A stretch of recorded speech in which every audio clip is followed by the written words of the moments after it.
vamos para a análise política, conjuntura, saber aqui os comentários do nosso querido Cláudio Gonçalves Couto, ele que é cientista político, coordenador de mestrado profissional em gestão e políticas públicas da Fundação Getúlio Vargas. Olá, Cláudio, bom dia, prazer em recebê-lo.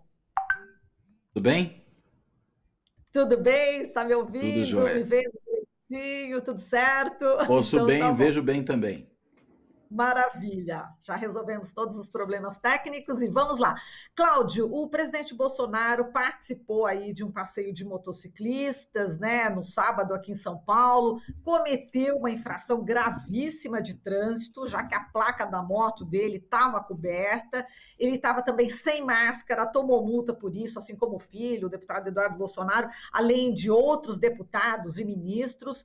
Promoveu aglomeração, a Secretaria de Segurança Pública gastou R$ 1.200.000 com policiamento extra para esse evento, né? Foram destacados 6.300 policiais, 600 viaturas, 5 aeronaves, drones, enfim, fora fake news também que rolou aí nas redes sociais, né, bolsonaristas dizendo aí que a motociata tinha entrado até para o Guinness Book, mentira, total fake, né? Inclusive a polícia disse, né, que contou apenas aí com 12 mil mortos. Como é que você viu esse episódio diante dessa pandemia que nós ouvimos, acabamos de ouvir o Arthur Queiroz, ministro da Saúde, realmente está em crescimento, a gente deve chegar já aos 500 mil mortos por Covid desde o início da pandemia. Como é que você vê essas atitudes do presidente Bolsonaro? Estava vendo, inclusive, até comentei com o Chioro, estava ouvindo o Omar Aziz ontem, e ele falou, poxa, presidente, coloque a máscara, é importante. Ele pedindo ajuda até do presidente da República, sendo a figura mais importante do país, né? O cargo, né? Pelo menos é o cargo dele, fazendo esse apelo ao presidente. Como é que você está vendo também, como é que você vê essa motociata e tudo de irregular que aconteceu nela? Bem, acho que primeiro é o Bolsonaro sendo Bolsonaro, né? Ele não deixou de ser Bolsonaro ao se eleger presidente. Continua se comportando da mesma maneira que se comportava antes, desde o seu tempo ainda de capitão no exército, quando tentou lá explodir adutoras, botar bomba em quartéis, essas coisas assim, que foi o que justamente levou à sua saída do exército naquele momento. Seu comportamento como deputado, sempre também não dando bola para a questão das leis, dando bola para o bom senso sequer, né? Sempre transgredindo tudo aquilo que reza a vida civilizada. E ele continua a agir exatamente dessa mesma maneira agora, como presidente da República. O problema é que isso tem consequências muito maiores do que tinha nas posições anteriores que ele ocupava. E no caso específico aí das motociatas, ou motocadas, ou o nome que a gente puder dar para isso, o fato é, o presidente da República ele está, na realidade, fazendo campanha antecipada, está produzindo eventos de autopromoção, e isso à custa do dinheiro público. Né? Isso é muito grave também, para além de todos os outros problemas, de aglomerar, né, de dar mau exemplo de novo, né, sem máscara, placa tampada, capacete inadequado, porque até isso, né, ocorreu. Num dia estava sem capacete lá quando atravessou aquela ponte, né, e agora estava com um capacete que não é nem permitido pelo Denatran, né, aquele capacete coquinho. Então tem mais essa ainda, né? É a cereja do bolo, né, do Bolsonaro. Agora, o pior de tudo, do ponto de vista, digamos, do jogo político, no sentido mais restrito da coisa, é que ele está, na verdade, fazendo campanha antecipada, o que é ilegal, ele está se autopromovendo, o que é inaceitável em qualquer república, e ele está, na realidade, pior ainda, fazendo isso, produzindo gastos para o Estado. Ou seja, o custo que essa motociata teve é o custo que o contribuinte, no caso aqui do Estado de São Paulo, pagou para financiar a autopromoção do Bolsonaro. Outro dia foi o contribuinte do Rio de Janeiro. Um pouco antes foi aquele contribuinte do Distrito Federal, né? Os brasileiros, enfim.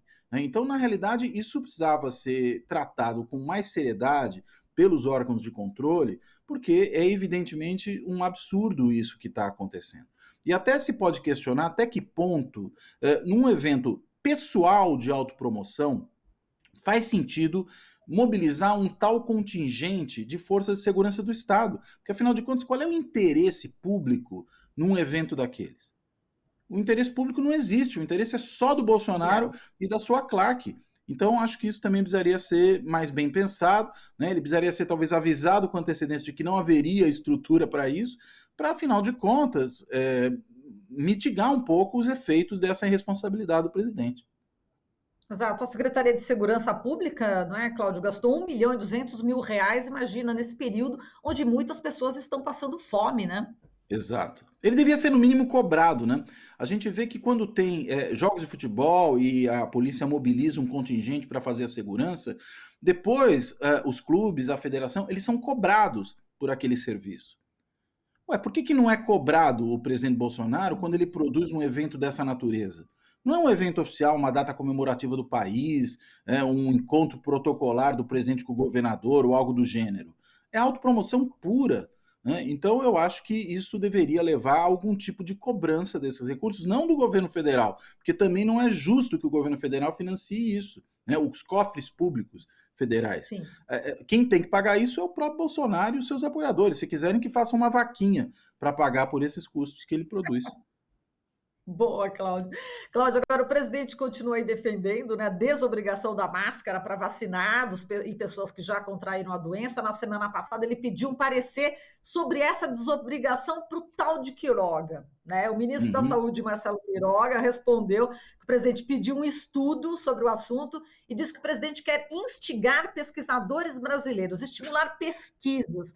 Como é que você viu essa reação do ministro? E aí, ele cai, não cai, ele fica, responde isso porque quer ficar? Qual a sua análise? Olha, o ministro Queiroga vai mostrando, no certo sentido, que é invertebrado, né? Porque ele consegue se manter no cargo, mesmo com esse tipo de posicionamento do presidente da República. Não faz o menor sentido instigar pesquisas sobre algo acerca do que já se tem consenso, né? Já há um entendimento. Lá no comecinho da pandemia, havia dúvidas, né, quanto ao uso de máscara. Foi comprovado depois que o uso de máscara é necessário, que ele é seguro, que ele reduz o grau de contágio e que, portanto, precisa ser feito. Né? Eu acho que essa é uma questão importante aqui. Seria como, digamos, o presidente queria instigar pesquisas na área aeroespacial ou de geografia para ver se a Terra é plana mesmo ou não. Né? É a mesma coisa. A gente não faz sentido instigar pesquisa sobre algo que é nonsense, sobre algo que é absurdo. Né? O presidente da República, na realidade, está pura e simplesmente fazendo o que ele sempre faz, que é gerar confusão, que é disseminar má informação, e aí vem com uma lorota como essa, né? Quer dizer, vem por meio do seu ministro da Saúde, né? O tal do Queiroga, que é obrigado a dar esse tipo de explicação. Por um lado, a gente pode dizer que não é fácil ser ministro do Bolsonaro, porque tem que encontrar explicação para as coisas que não têm explicação alguma. Né? Mas, por outro, tá lá porque quer, né? Se submete a isso, né? Coonesta esse governo. Então, é de se esperar realmente que se comporte dessa maneira. E, aliás, eu falei das pesquisas para a Terra plana, né? É bom lembrar que na motociada aí do final de semana em São Paulo, estava ali presente também o astronauta, né? O nosso ministro da Ciência e Tecnologia, que estava ali prestigiando aquilo sem máscara também, né? Prestigiando aquele evento. Então, é esse o caminho que o governo tem quando se pensa em qualquer questão que se relaciona à ciência. E aquele blogueiro lá de extrema-direita, né, fanático, aquele Alan dos Santos, também propagandeou pelo Twitter esse final de semana que o jogador de futebol lá da Dinamarca teria, ele é pior de tudo, é a covardia, né? Teria talvez tomado uma vacina e essa vacina teria acarretado problemas. Né? E que isso teria sido dito pelo médico do time dele na Itália. O próprio time veio a público desmentir isso. Nunca aconteceu, ele não tomou vacina nenhuma, não teve contágio. É como dizer que, já que ele é dinamarquês, né, que ele comeu arenque defumado, tomou aquavita e depois teve um piriri, e por isso teve o colapso em campo. Ou seja, não interessa o que ele fez. Ele pode ter assistido televisão, então é por isso que teve o colapso. Ele escovou os dentes com pasta de dente tal, então é por isso que ele... Não faz sentido. Tentam relacionar coisas que não têm relação, inclusive mentindo. Isso é o bolsonarismo, né? O bolsonarismo inventa coisas que não existem. Bom, já que você entrou aí em campo aí com o jogador da Dinamarca, vamos aqui já para a Copa América. Bom, o Brasil 3, Venezuela 0, mais 13 membros da delegação de futebol da Venezuela estão isolados num hotel em Brasília, justamente por testarem positivo para a Covid-19. Né? A informação é da Confederação Sul-Americana de Futebol, Conmebol. Enfim, de fato, eles estavam aí assintomáticos, mas estão com Covid. E a gente ouviu também a notícia de que alguns torcedores foram até perto do estádio, né? E aí, ó, sem testagem, né? Uhum, Então, uhum. como é que você também está vendo essa Copa América forçada, goela abaixo aqui para os brasileiros? Olha, mais do mesmo, né? A gente está de novo vendo a Uhum. forma como esse governo se comporta. A gente sequer tinha qualquer obrigação de encampar um evento dessa natureza. Suponhamos que o Brasil tivesse lá atrás se comprometido a realizar a Copa América aqui nessa época. Você podia ter alguma justificativa para manter o evento, né? Porque afinal de contas tem um contrato, né? Tem uma responsabilidade do país, etc. e tal. O que não quer dizer que não seja, às vezes, o caso de mudar de ideia. O Japão adiou por um ano a Olimpíada. Né? E a gente está falando de um país super organizado, né? Um evento muito maior e muito mais importante do que a Copa América, que foi adiado por um ano. Poderia ter sido feito isso, veja, se a gente tivesse contratado. Nem estávamos. O governo viu a casca de banana do outro lado da rua, atravessou para ir pisar nela.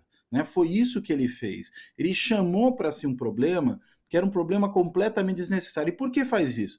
Por essa mesma lógica de negacionismo. Se não tem nenhuma importância qualquer medida sanitária, não tem importância os cuidados que precisam ser tomados na pandemia, por que vai haver precaução em relação a um evento que traz gente de vários lugares do mundo? E eu digo vários lugares do mundo por quê? Porque os jogadores das seleções não jogam só na América do Sul. Né? Eles jogam também em países europeus, no Oriente Médio, no leste asiático, na América do Norte. Então, quando você traz esses jogadores, o que você está fazendo é circular gente que está em vários lugares do mundo, onde pode haver o desenvolvimento de novas cepas. Né? Você faz o que o vírus circule muito mais, eles vêm para cá, depois eles voltam para os seus lugares de origem. É essa a questão, ou seja, a cautela recomendaria que isso não se fizesse, porque não é alguma coisa que é necessária para o funcionamento do país. É diferente, sei lá, da importação de produtos de outro país que são necessários para o funcionamento da economia, né, para o abastecimento das famílias, e que, digamos, vem um barco ou um avião de outro lugar e pode ter alguém contaminado, mas você está suprindo uma necessidade. Agora, no caso do evento de futebol, podia ter sido realizado em outro momento e não precisava ser no Brasil, realmente, e veja, os outros dois países já haviam cancelado. Tudo bem que a Colômbia, por uma razão diferente, que tem a ver lá com a mobilização nas ruas, né, e com o grau de violência que se produziu na Colômbia, sobretudo por ação do governo, né, e no caso da Argentina, porque a pandemia também está saindo do controle. Ou seja, nós fizemos tudo errado uma vez mais. Agora, de novo, é a cara do bolsonarismo isso, é de se esperar que se haja exatamente dessa forma. Bom, agora a gente vai aí falar sobre CPI. Os ministros Ricardo Lewandowski e Alexandre de Moraes, do Supremo Tribunal Federal, decidiram no sábado manter as quebras dos sigilos aprovadas pela CPI da Covid dos ex-ministros Eduardo Pazuello, da Saúde, Ernesto Araújo, das Relações Exteriores, e também da Mayra Pinheiro, secretária do Ministério da Saúde. Como é que você viu também essas decisões e continua complicando ainda mais a situação deles na CPI? Eu acredito que sim, porque afinal de contas, primeiro é preciso saber, né, o que essas pessoas fizeram e, portanto, com quem elas conversaram. Né? Quando você quebra esses sigilos, você estabelece qual é a rede de contatos que foi se mantendo aí. Existe aquele gabinete paralelo que assessorou o presidente da República para tomar as decisões estapafúrdias que tem tomado durante a pandemia. Será que essas pessoas que tiveram agora seu sigilo quebrado, elas também fizeram contato com o gabinete paralelo? Essa é uma questão importante, ou seja, houve contato entre aqueles membros do gabinete paralelo, aqueles médicos, digamos, pró-vida, como eles dizem, eu não lembro agora o nome exato que o grupo se deu, né, que são aqueles que foram a Manaus lá preconizar o tratamento precoce, né, com dinheiro público também, mais uma vez, né, dinheiro público mal gasto. E esse é o menor dos males, né? Veja, tem coisa muito pior até do que isso. Mas, de qualquer maneira, o governo patrocinou esse tipo de coisa. Houve contato deles com o ministro da Saúde, houve contato deles com a capitã Cloroquina, que é membro do governo, houve contato deles com outras pessoas que estão no governo. É importante saber isso. Porque se houve, a gente mostra o seguinte, que para além de um mero assessoramento e tudo mais, o que houve foi a produção, a formulação de uma política pública de maneira continuada por esse bando de malucos. É esse o ponto, né? E aí, consequentemente, as responsabilidades têm que ser atribuídas. Eu acho que é por isso que é tão importante. E claro que a CPI, como um órgão que tem poderes judiciais de investigação, ela tem todo o direito de fazer essa quebra de sigilo. O estranho seria não ter. É como você dizer, este juiz não pode tomar uma adesão que cabe aos juízes. Né? A quebra de sigilo é uma adesão que cabe à CPI. Né? O que o Supremo fez nesse caso foi simplesmente dizer: olha, está nas atribuições da CPI solicitar essa quebra de sigilos. Né? Foi isso que ele disse. Porque quando se faz um questionamento dessa natureza, é como se estivesse, na realidade, dizendo: olha, a CPI tem de poderes judiciais na investigação, mas nós não queremos que sejam aplicados nesse caso porque nós não gostamos do teor da decisão. É isso. Isso não faz o menor sentido. Né? Então, na realidade, assim como na adesão que obrigou a instalação da CPI, a despeito da resistência do presidente do Senado, agora nós temos também essa decisão para que a CPI exerça as suas atribuições. Nada mais natural. Muito bem, ainda de CPI da Covid, porque essa semana tem aí depoimentos assim muito esperados, né? Tem o ex-secretário da Saúde do Amazonas, o Marcelo Campelo, vai falar justamente dessa crise que aconteceu lá em Manaus e algumas cidades do Amazonas, o ex-governador do Rio de Janeiro, Wilson Witzel, e o empresário Carlos Wizard, né? Que inclusive ele pode Uhum. ser chamado aí até prestar depoimento de forma coercitiva, que ele ainda não respondeu ainda à CPI. Como é que você analisa aí a expectativa, né, para a CPI da semana, as pessoas que estarão na CPI, porque já virou realmente um bom hábito a gente acompanhar todos os capítulos dessa CPI, né, Cláudio? Exato, né? Tem gente que comparou já ao BBB, né? Essa CPI. As pessoas ficam ali Melhor a assistindo para CPI, ver o que vai acontecer. A CPI é mais interessante, eu acho. Mas, enfim, muito de mais. qualquer maneira, acho que alguns dos nomes mais chamativos já foram depor, né? O caso do Pazuello, o caso da Capitã Cloroquina, o CEO da Pfizer, né? Todos esses aí já foram depor e tinham depoimentos realmente muito importantes. Agora, como esse Carlos Wieser, por exemplo, é uma das pessoas que desde o começo do governo Bolsonaro é suspeita de estar ali financiando uma série de atos complicados, para dizer o mínimo, desse governo, seja no que se refere ao ataque à democracia, seja agora no que se refere ao ataque à saúde pública. É importante também ter o depoimento dele, mas é importante, eu diria também, rastrear os contatos que ele estabeleceu, o dinheiro que ele pode ter passado para membros aí da claque bolsonarista para empreender ações no sentido de sabotar as medidas sanitárias. Então, eu não sei se o depoimento é o mais importante, precisa ver o que ele vai dizer. De repente, a gente tem uma grande revelação. Mas eu acho que mais importante, talvez, do que o depoimento, é identificar mesmo contatos que ele fez anteriormente e o caminho do dinheiro, né, para ver se, afinal de contas, houve algum tipo de financiamento para atos que vão contra o interesse público e contra a saúde pública, nesse caso. Então, eu acho que talvez mais importante do que essa semana sejam as próximas, quando começarem a sair dados de investigações sobre documentos, né, sobre dados sigilosos de contato telefônico. Eu acho que é daí que talvez venham os elementos mais importantes daqui para diante. Tá, agora, o Witzel deve exatamente tentar aí centralizar fogo no Bolsonaro, né? Ele tem motivos para isso, né? Afinal de contas, levou uma facada nas costas do Bolsonaro. Ele, que era lá um bolsonarista de primeira hora na campanha, se elegeu na onda bolsonarista, subiu com aquele deputado bolsonarista lá, o Pitbull Silveira, né, para quebrar a placa da Marielle, estava ao lado dele naquele momento, né? E de repente, no que o Bolsonaro acha que ele vai ser seu adversário, o joga aos leões, né? O abandona, que é uma coisa que o Bolsonaro faz com vários dos seus antigos aliados, né? É aliado até o momento que, por alguma razão, ele resolve destruir aquela pessoa, aquele antigo aliado. E a mesma coisa aconteceu com o Witzel. Né? Então, eu acredito que ele tem pelo menos motivos para falar muito. A questão é que o Witzel também tenta se proteger, né? Ele tenta evitar dar informações que possam lhe comprometer. E aí eu acho que talvez ele seja um pouco mais cauteloso nesse depoimento para evitar, ao mesmo tempo que ele tenta incriminar o presidente, se incriminar também. Né? Ele já tem, digamos, problemas suficientes para eventualmente ter uma postura mais cautelosa desse depoimento. Então, mas vamos ver, né? Às vezes o indivíduo percebeu que a sua vaca já foi para o brejo e aí, consequentemente, pode perceber que é o caso, sim, de dar evidências dos problemas que o governo federal tem. Né? vejamos, vamos ver o que acontece. Eu não sou tão, assim, digamos, otimista com relação a grandes revelações virem do depoimento do Witzel. Tomara que eu me surpreenda, né? Tomara que venham, sim, revelações importantes que contribuam para o avanço da CPI, mas eu acho que ele tende a jogar na defesa.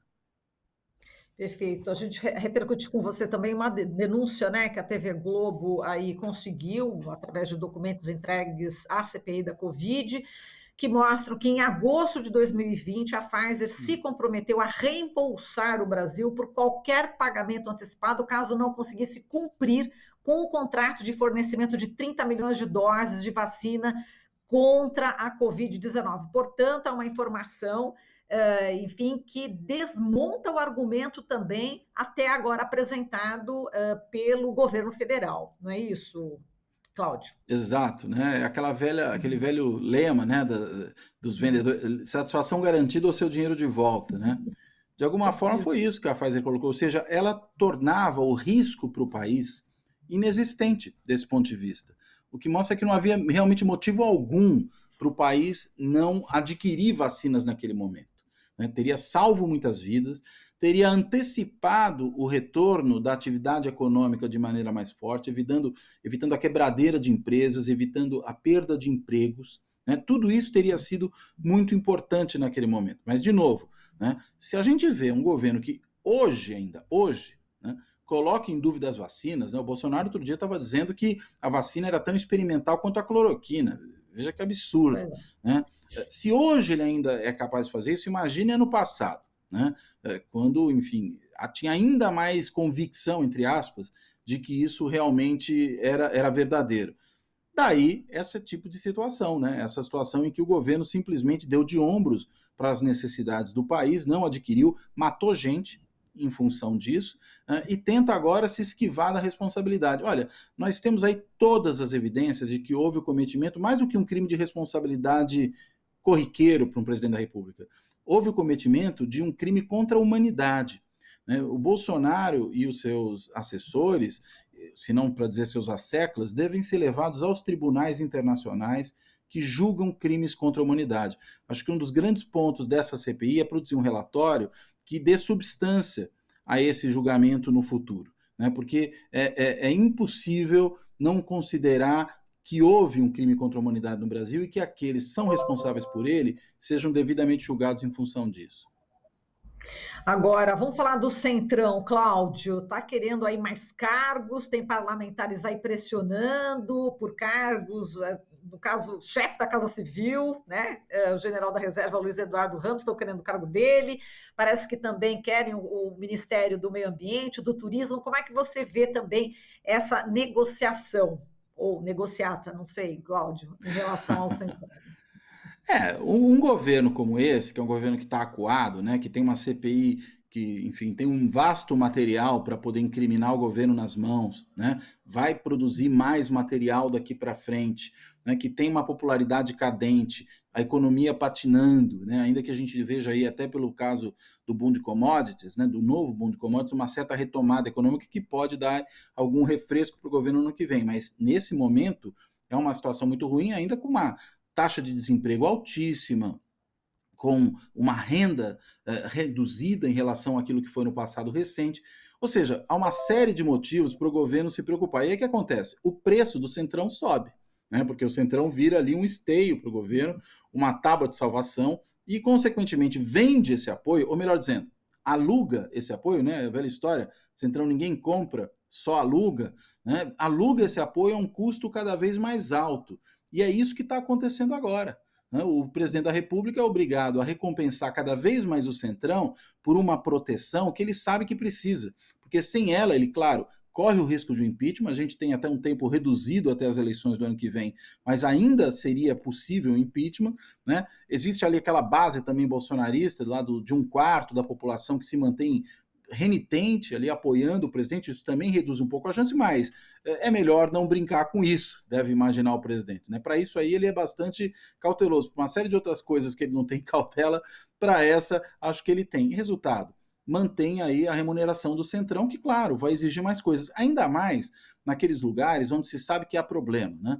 Se o Salles é uma fonte clara de problemas para o governo, tanto do ponto de vista legal como do ponto de vista das relações internacionais, é claro que mirar no Salles e requerer esse ministério é alguma coisa esperada do Centrão.